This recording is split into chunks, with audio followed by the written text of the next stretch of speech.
I came home from the funeral. My husband said, "Mom left me everything. You have 48 hours to pack." The house smelled like other people's perfume and lemon polish, the kind used when someone wants grief to look tidy. I stood inside the doorway with my heels still on, the funeral program folded in my hand, the way you fold paper when you're trying not to fold yourself. The black fabric of my dress clung at the shoulders from the day's humidity. My hair was pinned too tightly.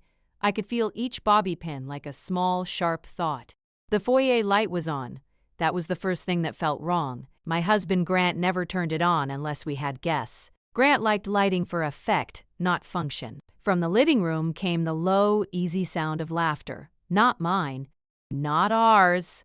I shut the door quietly. The latch clicked once, clean. I set my keys in the bowl by the mirror, the same way I did every day, and slipped my phone out of my clutch and into my palm. No theatrics, just habit. And habit, I'd learned, was a kind of anchor.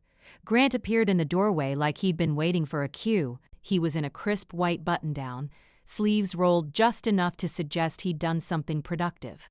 His hair was combed back, a little shiny from product. He held a tumbler, ice, amber, liquid. He looked rested. Behind him, his sister Marla sat on our couch with her legs crossed like she owned the angle of the room. Her lipstick was the exact shade of "I'm fine" that women wore when they weren't. Their friend Darius, Grant's college friend who called himself family whenever it benefited him, leaned against the mantel scrolling on his phone. My throat tightened, not from sadness, but from the sudden clarity of being outnumbered in my own home. Grant's eyes moved over me. Dress, clutch. Funeral program. He didn't ask how I was. He didn't ask if I'd eaten. He didn't even do the simple, polite thing of pretending to. Instead, he smiled almost kindly, like he was about to deliver good news. "Hey!" he said. "We've got something to talk about."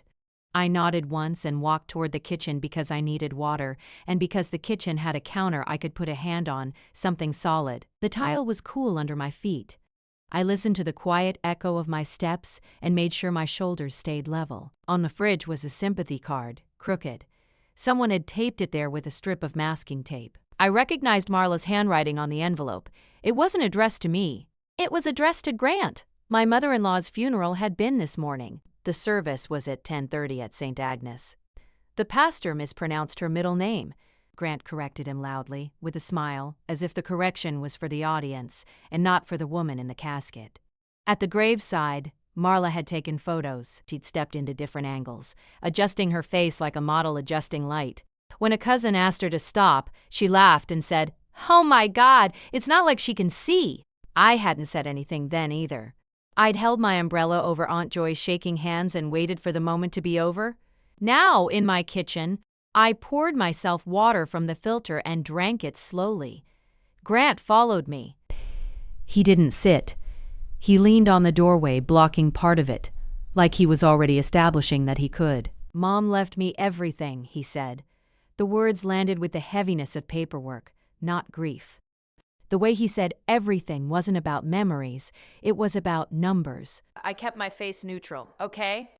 Marla's laugh floated from the living room. "Tell her the rest!" Grant's jaw shifted. He looked at me like he expected a reaction he could label. Angry. Dramatic. Unreasonable. He wanted something to hold up later. He didn't get it. He took a sip from his tumbler. "Because of that," he said, "we're making some changes." "We," I repeated softly. He shrugged. "It's my inheritance." I watched his hand, the way he held the glass, relaxed. The same hand that had been squeezing mine at the service whenever someone walked by. The hand that had let go as soon as we got in the car. "Mom's attorney came by earlier," he continued. "We went over everything." My eyes moved to the dining table. It was visible from the kitchen. On it sat a manila folder. Two, actually. Thick. Neat. My name wasn't on either, at least not from where I stood. Marla said, louder now. "Technically, it's his house now." I didn't correct her. It wasn't technically anything until it was documented, but Marla liked the word technically because it gave her permission to be cruel while pretending to be correct. Grant put his glass down on the counter with a soft clink. "I'm going to be direct," he said. "Mom left me the house, the lake place, the accounts, everything, and I don't want this marriage anymore." He paused like he expected that sentence to knock me over. I swallowed. Okay, I said again. The air changed. Grant's eyebrows lifted just slightly. People like Grant didn't fear anger. They feared calm. Calm meant you might have a plan. He recovered quickly. You have 48 hours to pack. The words were said like a rule already agreed on. There it was. The line from the title of my life that I hadn't known was coming until it hit. I didn't ask if he was serious. I didn't ask where I was supposed to go. I didn't say, after a funeral? Today? Because that would have been giving him the gift of my disbelief. I set my cup down. Behind him, Marla made a soft sound of satisfaction, like she'd just watched a goal get scored. Darius looked up from his phone long enough to smirk. Damn, bro. Harsh. Grant smiled at him. Better to keep it clean. Clean. That word again? Clean grief. Clean marriage. Clean exit. A man who believed mess was something other people made, not something he caused. I looked at the manila folders on the table. The attorney came here? Grant nodded. We handled it. I turned my gaze back to him. And you told him what exactly? He scoffed lightly, like I was being tedious. That you're moving out, Marla added. Mom always knew you were temporary, she said it. Like, not in a mean way. Just realistic. She said it with the exact tone she used when she made jokes about my job, my cooking, my family. A tone that meant I can't be held responsible for the fact you're hurt. I kept my voice level. I didn't know your mother updated her will. Grant's eyes narrowed a fraction. She didn't need your permission. No, I said. She didn't. That was true. But so were other things. Things Grant didn't know I knew. Things I'd noticed in the past year. The sudden late-night calls to Mom's financial guy. The bank statements he started having sent to his office instead of the house. The way he'd begun to say my when he used to say our. Things that weren't emotional. Just patterns. Grant stepped closer. Look, I'm not trying to be a villain. Mom was very clear about what she wanted. And now I'm honoring it. Marla snorted. Finally, I watched the way Grant used his mother's death as a shield.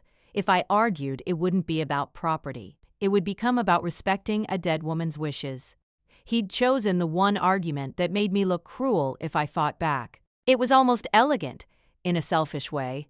I nodded, like I was processing. So you want me gone in 2 days? Yes, he said, relieved to hear it echoed back like compliance. Do you have anything in writing? I asked. Grant's expression tightened again. Why? Because, I said calmly, I don't make decisions without documentation. Marla called from the living room. She's always been like this, like a robot. Grant gave a short laugh, but it wasn't warm. I'll send you something. I picked up my phone, unlocked it, and opened my notes app. I didn't point the screen toward him. I didn't announce what I was doing. I just typed, January 6th, 3:47 p.m. Grant stated, Mom left me everything. You have 48 hours to pack. Witnesses, Marla H., Darius K. I didn't write feelings, just facts. Grant watched me type. What's that? Timeline, I said. He rolled his eyes. You're not going to make this a whole thing, are you? I looked at him. I'm going to make it accurate. The silence that followed was small but heavy. Marla's laughter stopped. Even Darius paused his scrolling. Grant shifted into the tone he used in public. Smooth, controlled, benevolent. Listen, he said. If you cooperate, I'll make sure you're taken care of. I'll give you something to help you get started. A small allowance, offered like a favor. Taken care of, I repeated softly. Yeah, he said quickly. I'm not heartless. Marla added, you should be grateful. Some men would just change the locks. I nodded once. I see. Grant's shoulders relaxed. He mistook my calm for surrender. What he didn't understand was that I wasn't calm because I'd accepted defeat. I was calm because I'd learned that people show you what they're doing if you stop interrupting them with your emotions. I glanced again at the table. Can I see the will? Grant hesitated. It's private. Marla laughed. It's not like your family. I held her gaze for a second, not angry, just steady. Then I looked away, like she wasn't worth the energy. That bothered her more than any argument would have. Grant waved a hand toward the folders. There's paperwork. The attorney said, I didn't ask what the attorney said. I replied. I asked to see it. Grant's jaw tightened. He reached for the top folder and pulled out a page, holding it the way someone holds a menu they don't want you to read too closely. I didn't grab it. I didn't step toward him. I just looked. At the top of the page was a law firm letterhead. I recognized the firm name. I'd seen it before, on a holiday card his mother used to send out, the kind that listed accomplishments and properties like an annual report. Under the letterhead, the first line read something like, re-estate of. I couldn't see the rest. Grant angled it away. It's all being handled, he said. You don't need to get involved. I live here, I said. So I do, he smiled thinly. Not for long.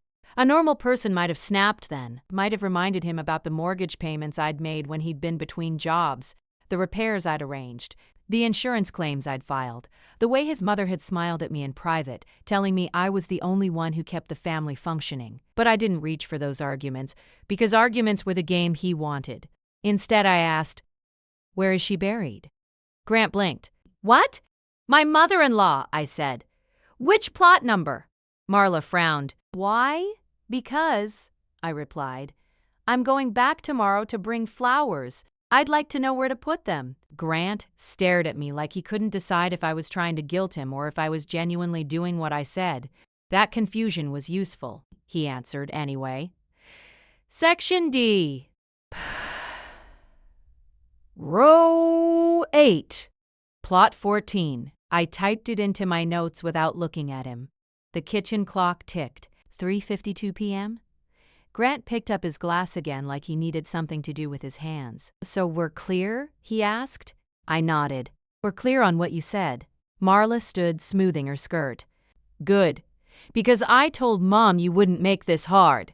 Like, you always acted so classy. I stared at the message for a moment, then placed my fingers on the keyboard and started typing my reply with the same calm I'd used all day. Because if Grant wanted this clean, he was about to learn what clean really looked like. And I already knew exactly where to start. I didn't sleep much, but I rested. There's a difference. Sleep lets you forget, rest lets you prepare. At 6:12 a.m., I was already dressed. Jeans, gray sweater, hair pulled back cleanly. I made the bed, not because it mattered, but because it kept my hand steady. I moved through the room quietly, aware of every sound. The house felt different now, less like a shared space, more like a stage between acts. Grant didn't knock. He never did when he felt in control. He texted instead. 8:41 a.m. Cars outside. Attorney's waiting, I replied. Exactly once. On my way. The law firm's office was downtown, 3 floors up, in a renovated brick building with exposed beams and glass walls meant to signal transparency. Grant liked places like that. They made him feel legitimate. Marla was already there when we arrived. She sat too close to Grant, angled toward him like a reflection. The attorney, Mr. Halverson, stood when I entered, polite but distant. His eyes flicked over me, assessing. Not unkind, just careful. We sat. Grant spoke first. As I explained, he said, folding his hands, my mother updated her will last fall. Everything was left to me solely. We're here to formalize next steps. Halverson nodded and slid a document across the table toward me. This outlines the estate distribution and the recommended timeline for vacating the marital residence. I didn't touch it yet. I read the room instead. The attorney's legal pad was clean, too clean. No scribbles, no margin notes. That meant this wasn't a negotiation. This was a presentation. I have a question, I said calmly. Grant exhaled, already annoyed. Let him finish. It's a simple one, I replied, still not looking at him. I turned to Halverson. When exactly was the will executed? Halverson glanced at Grant before answering. October 18th. Last year, I confirmed. Yes, I nodded. And prior to that, the previous will? Halverson hesitated. Just long enough to matter. It named Grant as primary beneficiary as well, but included other provisions, I finished, including a life interest in the marital home for the surviving spouse. Grant's head snapped toward me. That's not... Halverson cleared his throat. That was in the earlier version, yes. Marla leaned forward. That was before Mom knew what she wanted. I didn't look at her. What prompted the change? Grant answered quickly. Mom's health was declining. She wanted things simplified. Interesting, I said, because in September she told me she was worried about her finances being managed without her. Her words. Grant laughed sharp. You're really doing this? I'm asking questions, I said, which I'm entitled to do. Halvorsen shifted in his seat. Mrs. Carter. It's Ms. Carter! I corrected. I kept my name. Grant's jaw tightened. He hated that detail. It reminded him I'd never fully folded into his image. Halvorsen nodded. Miss Carter, the will is valid. Your husband is the sole beneficiary. For now, I said. Silence. Grant scoffed. There it is. I finally picked up the document. I scanned it slowly, deliberately. I wasn't reading for emotion. I was reading for inconsistencies. Dates. Signatures, witnesses, 2 witnesses, both employees of the same firm. Acceptable, but notable. Did my mother-in-law receive independent counsel? I asked. Halvorsen hesitated again. She declined. Did anyone accompany her to the signing? Grant answered. I did! Of course he had. I nodded, as if that settled it. I slid the document back across the table. I'll need copies of everything, I said, including prior wills, trust documents, and any financial transfers made in the last 12 months. Grant laughed outright. You don't get to audit my inheritance. I get to protect my legal interests, I replied. Those aren't the same thing. Halvorsen raised a hand. We can provide copies of relevant documents. Good, I said. Please email them to me by end of day. Grant stood abruptly. This is a waste of time. I stood as well, mirroring his movement without matching his agitation. I'll be packing, I said, within the timeline you stated. That seemed to satisfy him, Control reasserted. He relaxed. As we walked out, Marla brushed past me and muttered, Always knew you'd try something. I didn't respond. Back at the house, Grant disappeared into his office. I went upstairs and began packing exactly what I needed. Clothing, personal documents, my grandmother's watch, my external hard drive. I didn't touch anything joint. I took photos instead. Closets. Drawers. The safe in Grant's office, slightly ajar, the serial number on the back of the laptop he'd replaced last year, with Mom's help. At 11:03 a.m., my phone pinged. From Halvorsen Law Group. Subject, estate documents. I didn't open it immediately. I finished packing one box, then another. Then I sat on the edge of the bed and opened the email. There were attachments. More than I expected. I saved them all into my folder. Receipts. January 2026. I worked methodically. I compared versions of the will. I noted changes in language, small shifts that favored immediacy over protection. I cross-referenced dates with emails I'd saved months ago, ones Grant thought I'd forgotten. At 2:17 p.m., I found the first discrepancy. A transfer from my mother-in-law's savings account to an LLC I didn't recognize. $85,000. Dated September 3rd. I searched the LLC. It was registered to Grant, sole member. Created August 28th, 5 days before the transfer. I didn't react.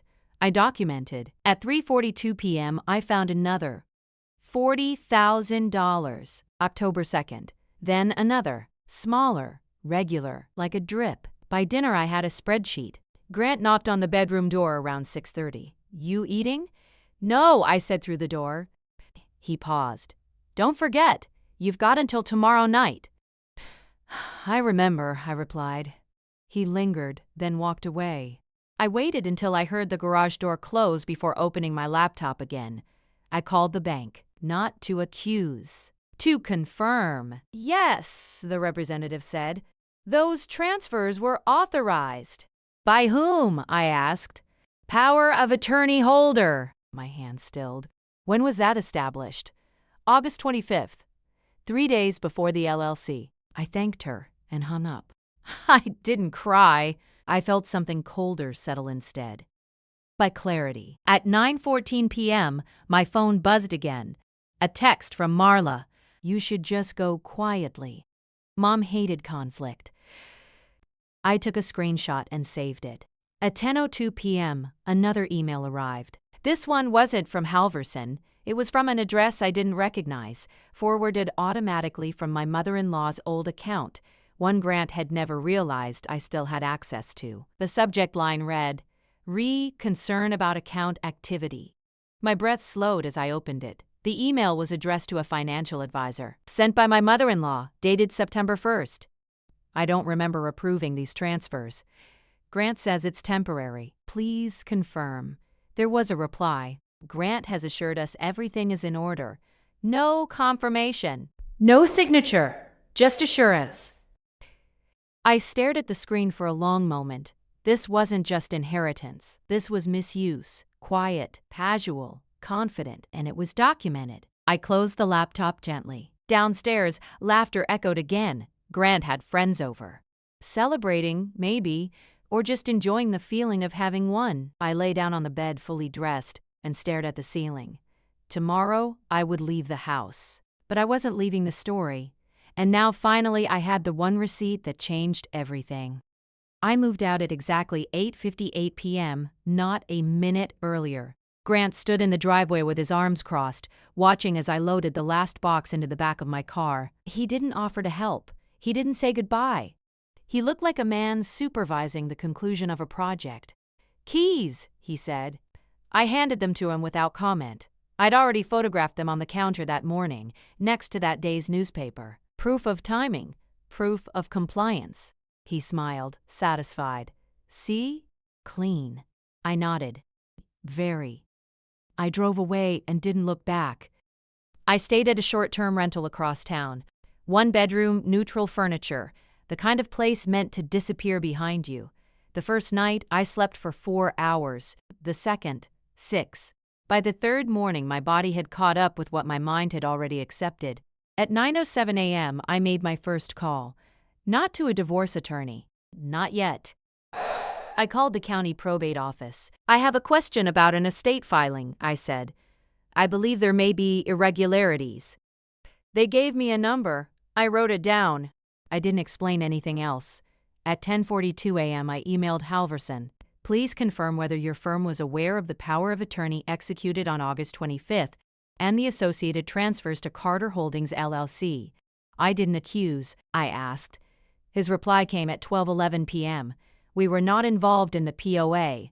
That was arranged privately. Noted. At 1:30 p.m., I met with a forensic accountant recommended by a colleague from my old firm. Not a friend. Someone detached, someone who billed by the hour and didn't care about my feelings. I slid the folder across the table. He flipped through it once, slowly, then again. This is clean, he said. Too clean. I waited. These transfers, he continued tapping the page, were structured to look like caregiving expenses, but there's no offset, no receipts, no care provider. She lived alone, I said, until the end. He nodded. And this LLC? It's dormant. No operations, no payroll, just a funnel. How long to document everything? I asked. 2 weeks, he said, if you want it airtight. I do! While he worked, I waited. Grant didn't. Within days, his confidence became visible online. A photo of him at the lake house. Caption, new chapter. Another of Marla on the dock, wine glass raised. She'd be proud. I took screenshots, dated, time-stamped, saved. Then came the announcement. Grant posted a link to a fundraiser. In Mom's honor, we're hosting a celebration of life at the lake. Open to friends and family. The event page listed a date, 3 weeks out, public, shared widely. Comments already filling with condolences and praise. I stared at the screen for a long moment. He was setting the stage himself. I didn't respond. I didn't like or comment. I forwarded the link to my accountant. Then to the probate office contact. Then to one more person. My mother-in-law's former financial advisor. The one she'd emailed, he replied. The next day, I was uncomfortable with the transfers. I documented my concerns internally. Internally was still documentation. 2 weeks later, my accountant finished his report. It was precise, clinical, unemotional, exactly how I wanted it. I printed 3 copies, one for probate, one for my attorney, whom I finally retained. One for myself, Grant texted me that afternoon. You coming to the lake thing? People keep asking. I waited an hour before replying. Yes. The typing dots appeared immediately. Good. It would look weird if you didn't. I didn't respond. The week before the event, Grant's attorney sent a formal notice regarding the house, confirming my departure and asserting sole ownership. I forwarded it to mine. He called me within 10 minutes. You're clear to proceed, he said.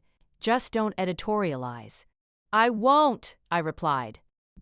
The morning of the celebration, I dressed carefully, not in black, not in anything dramatic. A navy dress, simple, structured. Low heels, hair down, minimal jewelry, the watch from my grandmother's wrist. I arrived early. The lake house was full of people by noon. Friends, extended family, neighbors, even a few of Grant's co-workers. There was a podium set up near the dock, a banner with my mother-in-law's name. Grant moved through the crowd like a host, smiling, shaking hands, performing grief with practiced ease. When he saw me, his smile faltered for half a second. Then he recovered. You made it, he said, leaning in as if for a hug. I stepped back just enough to make it awkward. Of course, Marla appeared at his side. Wow, she said. Didn't think you'd actually show. I said I would, she laughed. Guess you're full of surprises. I took a seat near the back. Not hidden, just not central. I waited. The program began. Speeches, stories. Laughter in places that felt too light. Grant spoke last. He talked about sacrifice, about family, about honoring his mother's wishes. He thanked everyone who helped make this possible. When he finished, applause rippled across the lawn. He looked relieved. Then he gestured toward me. And now, he said, I think it would be nice if she said a few words. Heads turned. I stood, not because I was put on the spot, because I had been waiting. I walked to the podium slowly. I placed my hands on either side. I looked out at the faces, curious, sympathetic, unsuspecting. Grant watched from the front row, smiling tightly. I took a breath. And before I spoke, I reached into my bag and placed a single folder on the podium, the one labeled Estate, August to October. The wind lifted a page slightly. I looked up. Thank you for being here, I began. And Grant's smile finally truly disappeared. My voice carried easily. The lake was still. People were listening. I won't speak long, I said. My mother-in-law didn't like long speeches. A few people nodded. Someone smiled. Grant hadn't moved. His hands were clasped too tightly in his lap. I want to talk about honoring someone's wishes, I continued, because that phrase has been used a lot today. I opened the folder. Inside were copies, neatly arranged. I didn't hold them up like props. I didn't dramatize them. I let them exist. In August of last year, I said, a power of attorney was executed. It granted full financial control over my mother-in-law's accounts. A murmur moved through the crowd. Marla shifted beside Grant. Between September and October, I went on, multiple transfers were made from her personal savings into a private company. I paused, not for effect, to let the words land. That company, I said, was created 3 days before the first transfer. It has no employees, no services, no expenses, only incoming funds. Grant stood up. This isn't the time, he said. Here is a friend. I looked at him calmly. It is? Someone in the front row turned. Another person whispered. What? I continued, eyes forward. In September, my mother-in-law emailed her financial advisor expressing concern that she didn't remember approving these transfers. I lifted a single page, not toward the crowd, toward the microphone. She asked for confirmation. She didn't receive it. Grant took a step forward. Marla grabbed his arm. She trusted her family, I said, and that trust was used. A man near the dock frowned. Is this true? Grant laughed, sharp and hollow. This is inappropriate. It's documented, I replied. I turned slightly and nodded to a woman standing near the edge of the lawn. Middle-aged, professional, neutral. This is Miss Eppie Reynolds, I said. A forensic accountant. She reviewed the records. Mrs. Acid menged. Reynolds didn't wave. She didn't smile. She simply nodded once, And this, I added, has already been submitted to the county probate office. The word submitted changed the air. Grant's face drained of color. I closed the folder. I didn't come here to accuse, I said. I came because the truth doesn't belong to one person, and grief shouldn't be used as cover. Silence. Then someone spoke. An older woman. A cousin. So, what happens now? I met her eyes. That's up to the authorities. Grant's attorney appeared at his side, whispering urgently. Grant shook his head, too fast. This is a misunderstanding, he said loudly. She's upset about the divorce. No one laughed. I stepped back from the podium. I've said what I needed to say. I walked away without waiting for permission.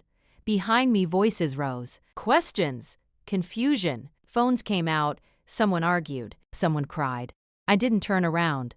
By evening, the fundraiser page was gone. By Monday, the probate office had frozen the estate accounts. By Wednesday, Grant's attorney stopped returning his calls. Marla sent me 3 messages. I didn't open them. 2 weeks later, my attorney called. They're reopening the estate review, he said. And the house. I thanked him and hung up. I moved again. This time into a place I chose. Sunlight. Quiet. No staged lighting. I changed my phone number. I kept my email. Occasionally, a message slipped through. Apologies. Questions. Silence. Grant never contacted me directly again. I didn't celebrate. I didn't post. I didn't explain myself to anyone who hadn't listened the first time. I set boundaries. I rebuilt slowly. I slept, and when people asked how I was doing, I answered honestly. I'm clear, I said, because I was. Not because I won, but because I didn't disappear quietly when I was told to pack. Classy was what people called you when they expected you to swallow disrespect without biting back. I watched her walk toward the hall, toward the bedrooms, like she was already browsing. Marla! I said gently. She stopped and looked back, eyebrows raised. That room, I said, pointing toward the hallway, is locked. Her face tightened. Excuse me? I lock it when I leave, I continued. It's a habit. Grant's eyes flicked to her, irritated. Marla, don't start. She laughed, forced. Whatever, I was just looking for the bathroom. It's the first door on the left, I said. She held my gaze for a long beat, trying to provoke something. I gave her nothing. When she finally walked away, Darius whistled low. She's cold, bro, Grant chuckled, but it was uneasy. She'll get over it. I picked up my clutch and walked toward the stairs. Grant called after me. Where are you going? To change, I said. And then I'm going to sleep, he scoffed. Sleep? After this? I paused at the first step and looked back at him. I had a funeral this morning, I said evenly. I'm tired. He stared, like he couldn't stand that I'd made it about something other than him. I went upstairs without rushing. In the bedroom, I closed the door and locked it. The click was small, but it steadied me. I set my clutch down and took off my shoes. My feet ached. My phone vibrated once, an unknown number. I didn't answer. I let it go to voicemail. Then, I opened my laptop. I didn't cry. Not because I didn't feel anything, because crying would be private later, when it served me, not now when it served them. I opened a new folder on my desktop and named it Receipts, January 2026. And as I began to pull up the first bank statement Grant had ever tried to hide from me, my phone buzzed again, this time with a text preview from Grant. Attorney wants to meet tomorrow. 9 a.m. Don't make this difficult.